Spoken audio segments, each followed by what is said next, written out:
You think the worst pain is a broken heart?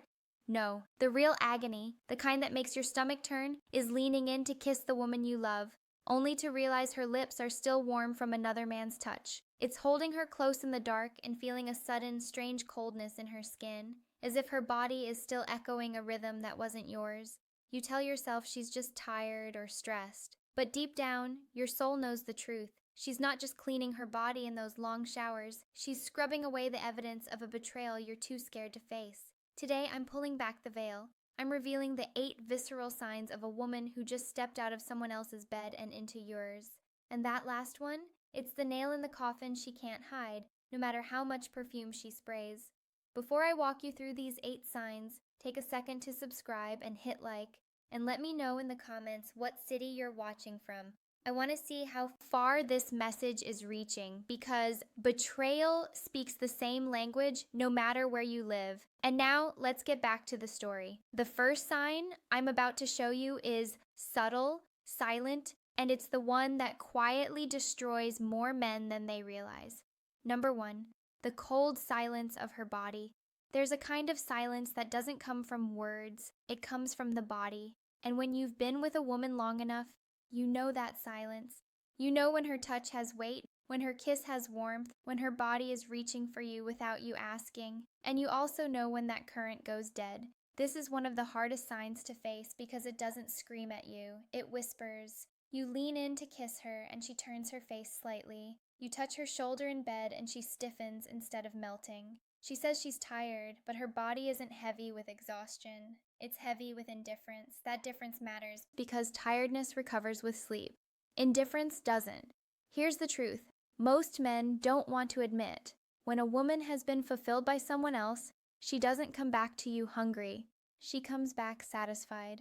And satisfaction leaves no space for you. Imagine trying to light a fire that's already burned itself out. No matter how many matches you strike, the wood stays cold. That's what it feels like when her body has already given itself elsewhere. The mistake men make here is denial. You tell yourself it's just stress, or it's age, or this is just what happens in long relationships. No, attraction doesn't die of old age. It dies when it moves to another source. If she used to pull you close after work but now rolls away, that's not routine. It's a signal.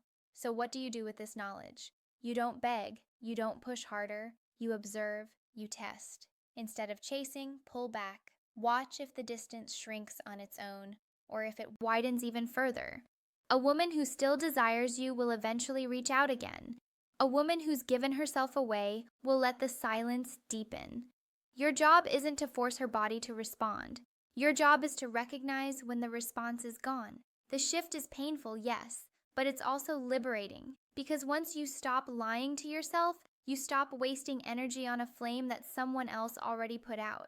And here's the problem. If the body doesn't speak to you anymore, don't think the truth will hide, because if her skin has gone silent, her habits will start screaming. If you don't see it in her touch, you'll smell it in her rituals. Number two, the cleansing ritual. When a woman has been intimate with another man, she doesn't walk through your door carrying the scent of betrayal. She walks in smelling fresh, too fresh. A new perfume that wasn't there before, a shower that lasted longer than usual, clothes changed for no reason, underwear swapped in a way that doesn't match the rest of the day. On the surface, it looks like self-care. In reality, it's a cover-up. This is what I call the erasing ritual. She's not just cleaning her body, she's trying to clean her conscience. And most men miss it because they want to. You tell yourself she just likes to feel fresh, or she's trying a new scent.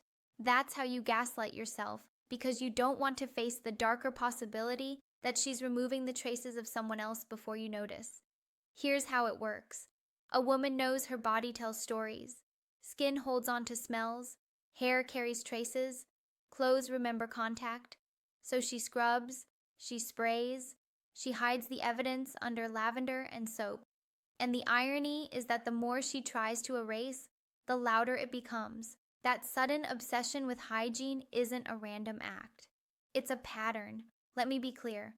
This doesn't mean every shower equals betrayal. That's not the point. The point is change. If she never cared much about rushing to the bathroom after work, but suddenly does, If she's suddenly guarding her laundry like it's classified, you pay attention. Psychology isn't about absolutes, it's about shifts.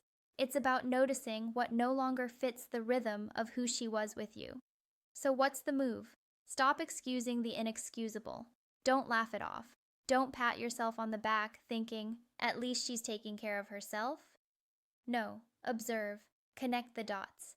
If this ritual repeats, if it always comes with that too perfect smile afterward, you know what's going on. The mistake men make is ignoring their nose and their gut. You smell the perfume, but you call it fragrance instead of deception. You notice the overcleanliness, but you label it personal growth. That's how you become an accomplice to your own replacement. The solution is awareness. When the pattern shows up, you don't confront with rage. You acknowledge with clarity. You don't need to accuse. You need to see. Because once you see it, you can't unsee it. And that clarity changes how you show up. But here's the thing. Hygiene is just the surface. Underneath, the game goes deeper. Because when her body is clean, she still has to deal with her emotions. And guilt has a way of spilling out sideways. Number three, the blame game. Unjustified irritation. When guilt becomes too heavy for her to carry, she doesn't confess it. She transfers it. Suddenly, you're the problem. You walk through the door, and instead of a hello, you get a complaint. You load the dishwasher wrong. You're too quiet. You're too talkative. Whatever you do, it's not enough. That irritation isn't random, it's strategy.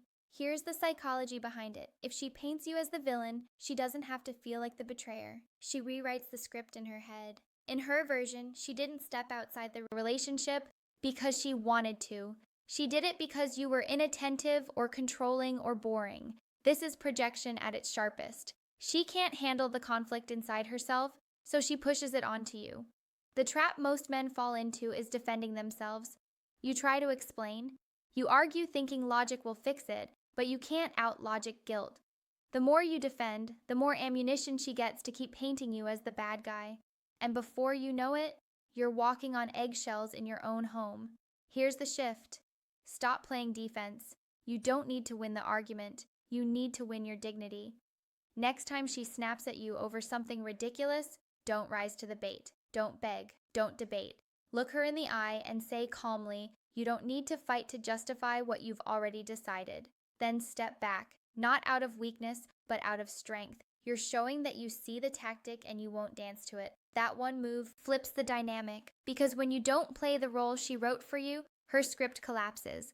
Now the weight of her guilt sits where it belongs, with her. And you just claimed back your emotional ground.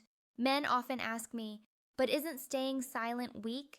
No. Weakness is letting someone bait you into chaos. Strength is control. You're not ignoring the issue. You're refusing to be manipulated by it. That's what separates a man being drained from a man standing tall. But remember this, projection is powerful, but it isn't the final mask. There's another battlefield where the truth shows up without her even speaking, a place no excuse can cover, and it's in her body itself. Number 4, the body doesn't lie. A woman can rehearse her excuses. She can mask her moods. She can polish her story until it sounds convincing. But there's one place she can't control, her body. And this is where most men betray themselves. Not because they can't see, but because they refuse to look. You know her rhythms, her warmth, her reactions. That's why when something changes, you feel it, even if you don't want to admit it. Maybe she feels unusually tense or unusually relaxed. Maybe her responsiveness has shifted, either exaggerated or strangely absent. Sometimes it's subtle, sometimes it's glaring, but it's never random. Here's the cruel part. You don't need to be a doctor to notice. You need to be honest. Men often explain it away. Maybe it's hormones. Maybe she's stressed. And yes, those things can happen. But when the shift is sudden, when it doesn't fit the usual pattern, you owe it to yourself to pay attention. Because ignoring what your senses already picked up is the fastest way to humiliate yourself. The mistake is thinking that by pretending everything's fine, you're saving the relationship. You're not. You're just postponing the collapse. A body that has been with another man carries an imprint. Not always visible, but always felt. And when you sense it, but you force yourself to stay quiet, you're lying to yourself more than she's lying to you. So, what do you do? First, stop running from your intuition. If something feels off, don't shove it down. Let yourself register it. Second, stop overcompensating. Men often respond by trying harder. More affection, more patience, more effort in bed, as if more giving will fix what's already been taken. It won't. You don't win desire back by throwing effort at it. You win by recognizing when it's gone. Here's a practical step.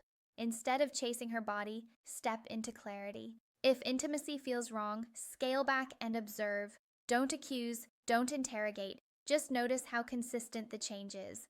That awareness is your shield. It prevents you from investing more into someone who's already detached. And the deeper truth, if you ignore your senses, you're not being strong. You're being scared. Strength isn't denial. Strength is facing what you already know, even when it burns.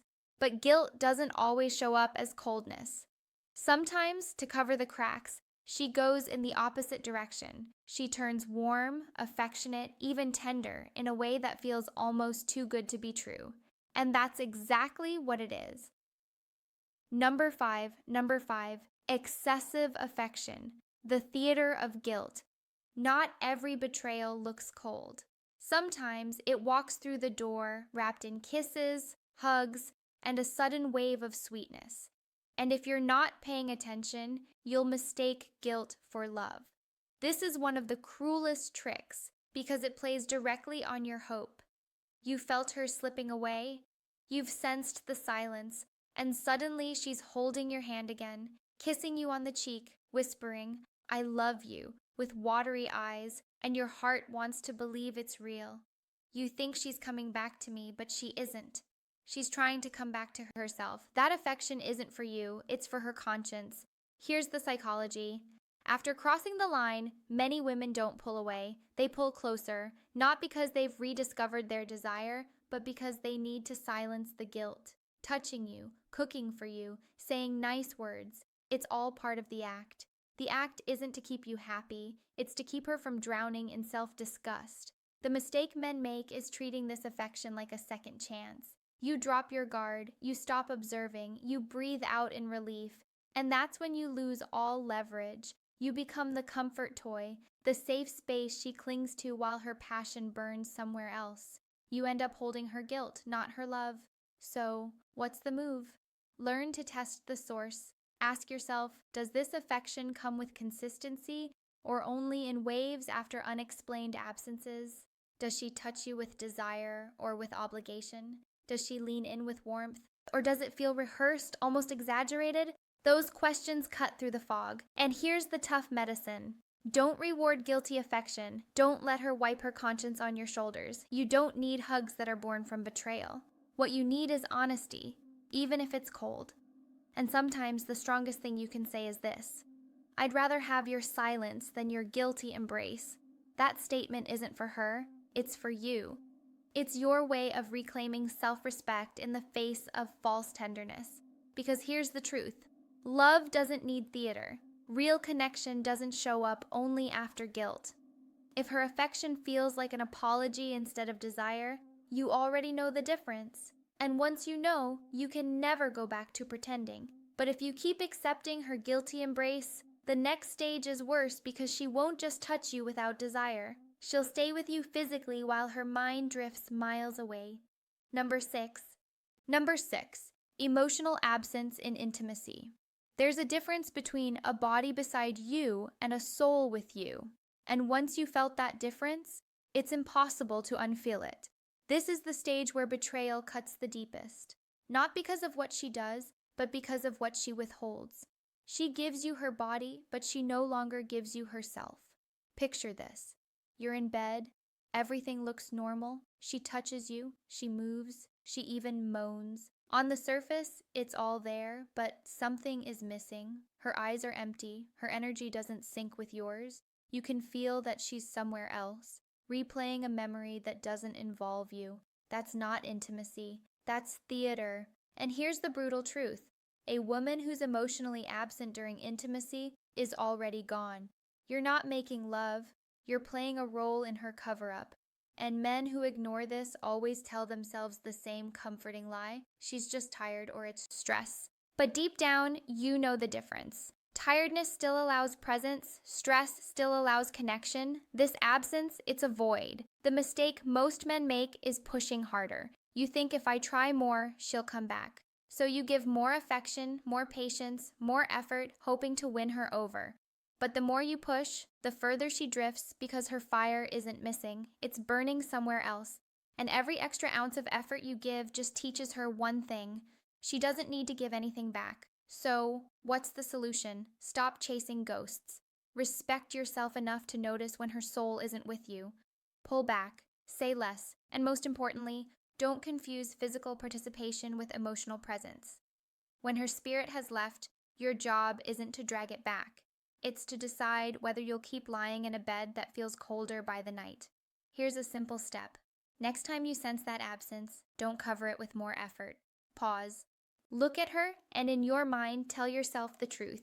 I'm not here to beg for connection. I'm here to recognize reality. That shift in mindset alone changes everything. It stops you from being the man who tries to revive a bond that's already been buried. Because being next to a woman who isn't truly with you isn't love, it's humiliation. And if you let that humiliation settle, the next sign will expose it in plain daylight. She won't just leave you emotionally absent in bed, she'll start leaving you physically absent in time. Number 7, the late returns.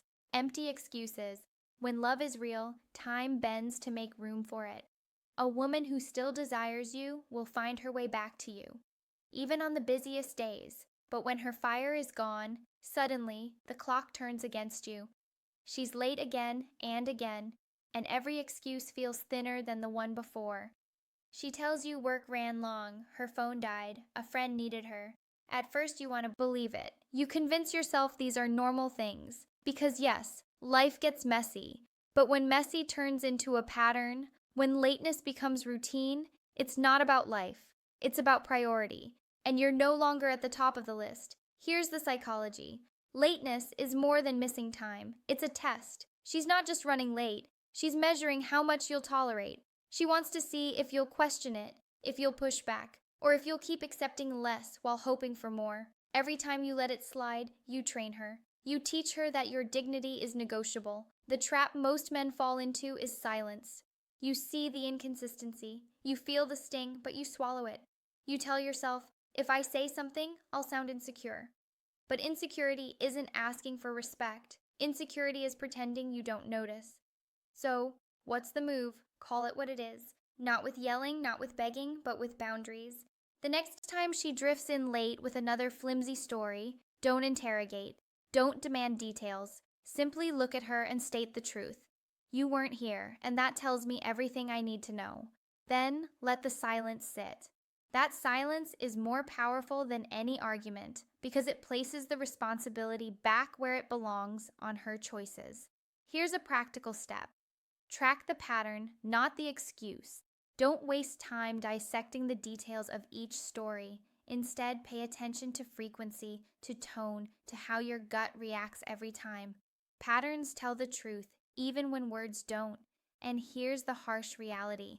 A woman who still chooses you will always come home. Maybe late once in a while, sure, but not as a habit. If she no longer returns to you, it's because she's already returning to someone else. But lateness is only half the story, because even when she tries to cover it, her own words will betray her.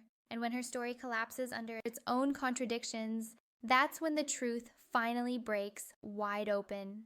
Number 8, the collapse of her story. Stories are fragile things. They can be rehearsed, polished, and repeated, but the moment pressure builds, cracks appear. And when a woman has crossed the line, her story eventually collapses under its own contradictions. You've seen it before. She comes home late, words tumbling out too fast, details changing with each retelling. One night it's a coworker who needed help. The next time it was a last-minute errand. You notice the gaps, the mismatched timelines, the way her tone doesn't match her words. And most telling of all, you notice her eyes. They don't hold your gaze anymore. They dart, they drop, they flicker with unease. That's not stress. That's deception struggling to keep its balance. Here's the mistake men make. They demand airtight evidence. They want proof, a smoking gun, something undeniable. But the truth doesn't always come with a receipt. It comes in inconsistencies. It comes in the way her story unravels the more you listen. The harder she tries to control the narrative, the more obvious it becomes that the narrative is slipping away from her. So, what's the move? Stop playing detective. You don't need to gather evidence for a courtroom trial. You already have the signals, the changes, the silences, the patterns. When her story collapses, you don't argue with it. You step out of it. You don't beg her to make it make sense. You don't yell for confessions. You simply decide, I don't believe you and I don't need to anymore. That's not an accusation. That's a boundary. And here's the empowering shift. Once you stop demanding explanations, you reclaim your power. You stop being the man chasing clarity from someone who thrives on confusion. You become the man who sets the line. And the line is simple: respect or nothing, practical step, practice quiet recognition. The next time her story starts wobbling, don't fill the silence with questions. Let it fall. Don't rescue her from the weight of her own contradictions. That silence is your ally. It exposes what words are trying to hide. And understand this, you don't need to scream cheater to regain your dignity. All you need is clarity and the courage to act on it. Because when her story collapses, the truth is no longer the issue. The only issue left is your decision. Will you keep lying to yourself, or will you stand up for the man you know you are? And that's the final cut. Because after seeing all 8 signs, the real question isn't whether she betrayed you. The real question is whether you'll betray yourself by staying blind. Conclusion. You've just heard the 8 signs. And let's be clear, this isn't about turning you into a paranoid detective snooping around for every tiny detail. It's about opening your eyes so you stop betraying yourself. Because the harshest betrayal isn't what she does in secret. It's what you allow yourself to ignore in plain sight. The goal here was never to catch her red-handed. The goal is to reclaim your dignity, your boundaries, and your power as a man who refuses to settle for less than he deserves. That's why these signs matter. They aren't just clues of infidelity, they're warnings. Warnings that something is off, something needs to be addressed, and that ignoring it will only cost you more of your self-respect. Now here's the truth most men miss. Not every sign means betrayal is guaranteed. Sometimes distance comes from stress, exhaustion, or years of poor communication. And that's why your job isn't to accuse. It's to test, to observe, and to confront the reality directly. If there's room to repair, you repair. You have the conversation. You reset the boundaries. You fight for connection. But if the evidence stacks up, if every sign confirms what your gut already knows, then the most masculine thing you can do is walk away with your dignity intact. Because love is never worth trading your self-respect. So here's my challenge to you. Pick one situation in your life where you've ignored your own instincts. It could be her sudden coldness, her constant irritation, or her stories that never quite add up. Don't push it aside this time. Face it. Decide whether it's a problem you can solve with her, or whether it's the end of the line. Either way, the decision belongs to you, not to her lies, not to your fears. Before you go, hit subscribe, tap like, and share this video with a man who still refuses to see what's right in front of him. And in the comments, I want you to share your story. Have you ever noticed one of these signs? How did you handle it? Because your story might be the one that wakes up another man before it's too late. This isn't the end of your journey. It's the beginning of taking back what was always yours. Your self-respect, your clarity, and your freedom to choose love without ever losing yourself.